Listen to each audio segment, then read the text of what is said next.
Who controls the banks? It's a question that's been asked for centuries. Some say it's the government, others say it's the bankers themselves. But what if I told you that the answer is far more sinister than you could have ever imagined? We use banks every day, but how much do we really know about them? They hold our money, our loans, our mortgages, but who's really pulling the strings?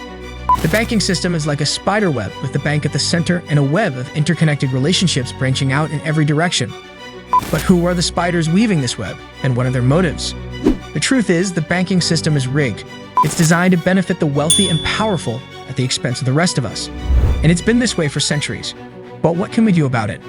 How can we take back control of our financial system?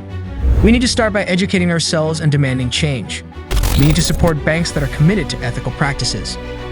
And we need to hold those that aren't accountable for their actions. It's time to take back control of our financial system. Join us in the fight for transparency and accountability. Watch the full video to learn more about who controls the banks and what we can do to create a fairer, more just financial system for all.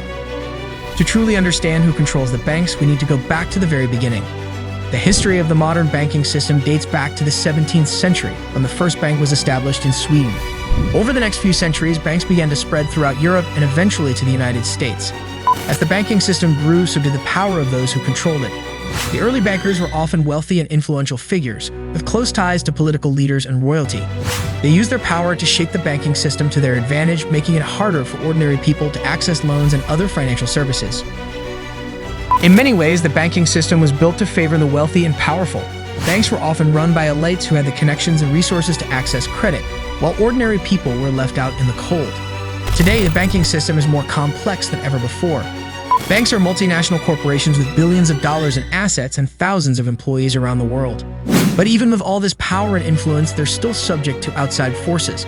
Banks are beholden to a variety of stakeholders, including shareholders, regulators, and customers. They have to balance the needs of these groups, which can be a difficult task. So who controls the banks? It's not a simple answer, but one thing is clear.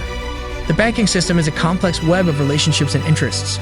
We must continue to demand transparency and accountability from those who hold the power to shape our financial system. The fight for a fairer, more just financial system is far from over. But with education and action, we can create a better future for all. Thank you for watching. Keep questioning and stay informed.